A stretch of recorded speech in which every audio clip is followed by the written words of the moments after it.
Video on the cardiac cycle.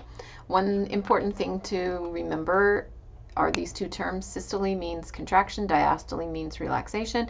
Typically when we talk about systole, we're talking about ventricular systole, but we don't have to be talking about that because you may have maybe referring to the atria, but we would specify. But if it's not specified, then typically systole refers, or systole and diastole refer to the ventricles.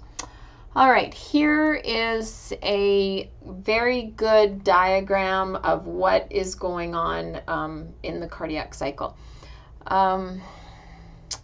So I'm just going to go ahead and go through the same graph that you have, and I'll try to hit all of the important parts. Okay, so here we go. All right, so we can, because it's a cycle, we could start at any point, but typically when we look at the cardiac cycle, we're in a time called mid to late diastole, which is part of ventricular filling, and so blood will be entering the ventricles at this point. But an important thing to know, if we look at this picture down here, is that blood is entering passively into the heart, and there is no contraction. You can see that all of the atria and the ventricles are completely relaxed chambers, and it's just the force of blood that has opened the atrioventricular valve, so the tricuspid mitral valve here, and blood is just flowing back into the heart. Then when we get to the end, so more like late diastole, is when we're going to get atrial contraction to force the rest of the blood. Oh, I didn't tell you, 70 to 80% of the blood will fill the heart, fill the ventricles during this time period. And if there were some problem where the atria could not contract, maybe because you were in AFib or something like that, that's okay. You still have 70% of the blood that's going to enter the heart, entering the heart, and the remaining 30% may not be forced down into the ventricles before ventricular contraction. But like I said, that's okay. I got 70% of my blood that's leaving my heart. So then to go back, no, I lost my spot. Anyway, I just wanted you to tell. Oh, okay. So ventricular contraction, atrial contraction is happening up here, right here at the end of ventricular filling, or the end of mid to late diastole. And so what is causing this ventricular contraction? Okay, well, let's take a look at what's going on. So here is, this first pink line is the pressure within the left atrium. It could be the right atrium, but we're going to do left atrium because that's the one that's going to pump the blood out of the heart. So we can see the pressure is pretty, it's just normal. It's not doing anything because the blood is just passively flowing into the heart. So right here at this point is when the atria contract, and so the pressure is going to rise up here. And what causes the atria to contract and the atria to go to depolarize? Well, it's the P wave. So we can see these two events happen simultaneously, and that's the thing that this graph is representing, is what simultaneous events are happening at different periods within the cardiac cycle, so that you know exactly at any one time what everything is doing within the heart. Okay, so atrial systole, so then it's going to relax, and then right at this point right here, the mitral valve is going to close. And so when that mitral valve closes, then you get a little recoil kind of thing with pressure, and then the pressure in the atria is just going to bottom out. Now, we can see a little bit more pressure happening inside the ventricle. So this blue line is the ventricle, not because the ventricle is contracted, but because of this surge of blood. So we get this last little bit of blood entering the heart, and here was the passive flow of blood. So this black line right here is ventricular volume, and so we have passive flow of blood to this point, then we get atrial systole, and then we get that last 20 to 30% of blood coming into the heart until we get to this point right here called EDV, which is end diastolic volume, the most blood that's going to return to the heart in this particular heartbeat. Okay, so if we go back to the electrocardiogram, so now we got nothing. The atria have depolarized, the ventricles haven't depolarized yet. And so the pressure is going to be greater right at this point in the ventricles as they start to contract. And so pressure is going to start to rise in the ventricles, and the pressure here is going to exceed atrial pressure. So right at this point where they cross is where the mitral valve is going to close. Now,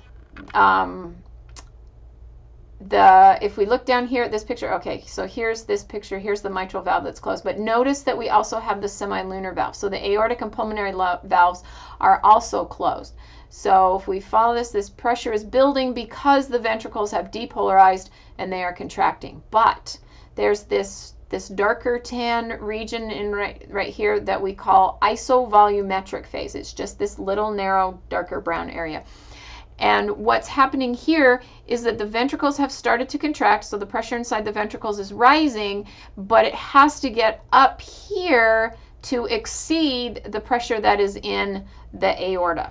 So this green line represents the pressure in the aorta. Well, we can see the pressure in the ventricle down here is like 20, and you have to build pressure until you can open up the semilunar valve, the aortic semilunar valve, and shoot the blood into the aorta. So you have to, this 60 millimeter of mercury difference in pressure is due to this contraction. Well, we shut the mitral valve right at this point right here, and we have yet to open the pulmonary semilunar, or the pulmonary semilunar, but aortic semilunar if we're on the left side of the heart. So this dark gray this darker tan area is called the isovolumetric contraction phase. So this is one of the two times where the ventricles are completely closed chambers. Now, why would we want that? Just besides the fact that the pressure has to climb, why not keep this valve open? Well, if you've ever tried to flush a leaky toilet, you know how unsatisfying that is. If water is still trying to enter your toilet tank and you try to flush it too early, it just kind of goes and stuff doesn't flush away. And for me, that's very unsatisfying. And it's very unsatisfying for your heart as well. We want to build a tremendous amount of pressure so that we can shoot the blood out of the ventricle, and we don't want the blood to just pour out of the ventricle. And so that's why we need to have this isovolumetric contraction phase to make sure that the pressure climbs high enough that it'll open the semilunar valve and push enough blood out into the aorta to get the blood flowing, that pressure high enough so that we can maintain flow all the way through our vasculature like we've talked about in another video. Okay, so because the ventricles are completely closed chambers right here, we are at EDV. So no more blood is entering, so we are at end diastolic volume for that heartbeat. Now, we closed the semilunar valves. So that is going to be this little squiggly line right here. That's the first heart sound. So when the AV valves close, that's the lub sound of the heart sounds. Okay, so I think that's good. So right here you can see, and it has the valves, so the atrioventricular valves, they're open till here and then they're closed. Aortic pulmonary valves, aortic and pulmonary valves, they're still closed until they open right here. All right, so now let's open up the semilunar valve, and because we're still pushing blood out, the ventricles are still contracting from the bottom up, we still get a rise in pressure. And that ventricular pressure is going to go up here to 120 millimeters of mercury. As that pressure is climbing, blood is leaving the heart. And so here we have our stroke volume is going to be this decline in blood volume. Stroke volume is usually about 70 milliliters. End diastolic volume is right around 120 milliliters, and systolic volume is about 50, so the difference in the two is stroke volume. So about 70 milliliters of blood is going to leave, and it's going to go out into the into the aorta. And so you can see, oh yeah, the aortic pressure is going to rise, and it's going to match that of the ventricle because of the pressure that the ventricle is exerting on the blood that's going out into the aorta. All right, so AV valves closed, semilunar valves open. We are now in 2B, which we refer to as the ventricular ejection phase. So blood is leaving the heart, and you can see it's going out either into the pulmonary trunk or it's going out into the aorta. Now, right here at this point, the ventricles are going to start to relax. How do we know? Oh, T wave. So we get ventricular repolarization, and repolarization is going to precede just briefly relaxation of the ventricle. And so as the ventricle begins to relax, the pressure is going to decrease, and it's going to decrease below the pressure that we see in the aorta. And because of the design of the semilunar valves that we have in the aorta, as the blood falls back, as pressure decreases due to the relaxation of the ventricles, as blood flows back, it's going to fill up the little cups of the semilunar valves, as you can see, little cuppy things right here, and that's going to push them shut. Now, as they push shut, the blood is going to rebound off of those and come back into the aorta and create what we call this dicrotic notch. So this is the decrease, this is the closing of the semilunar valves right here, and then this rise in pressure is the backflow of blood onto the semilunar valves, and now we're going to get the blood leaving the aorta, and then we're going to get that decline in pressure. So right at this point right here, the semilunar valves have closed, boom, right there. And now we're at ESV. Because the semilunar valves have closed, no more blood is going to leave the ventricle, but we also haven't produced enough pressure to exceed the pressure in the atria, because the atria are starting to fill right now with blood, but the atrial pressure isn't high enough to open up the semilunar or open up the AV valves yet. And so we have this time period in here, also this darker tan area, called isovolumetric relaxation.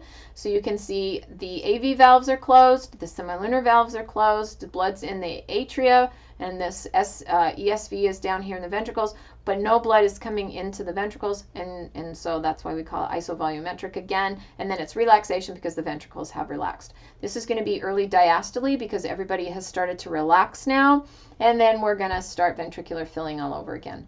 So here's where the semilunar valves close, and then here is where the pressure in the aorta, the pressure in the atria, excuse me, is now higher than the pressure in the ventricles, and so now that's going to open the open the AV valves right at this point. Okay, boom, right there. So the mitral valve on the left, tricuspid valve on the right is going to open, and then blood. Ooh, look at that. There's the blood filling back into the ventricles again. And so we had this little bit of pressure here, which was enough to open up the mitral valve, and then it's going to decline, and then a little bit, and then it's going to rise as more blood fills the atria until the atria contract. And we're going to do the whole thing all over again. Oh, I didn't do this right here.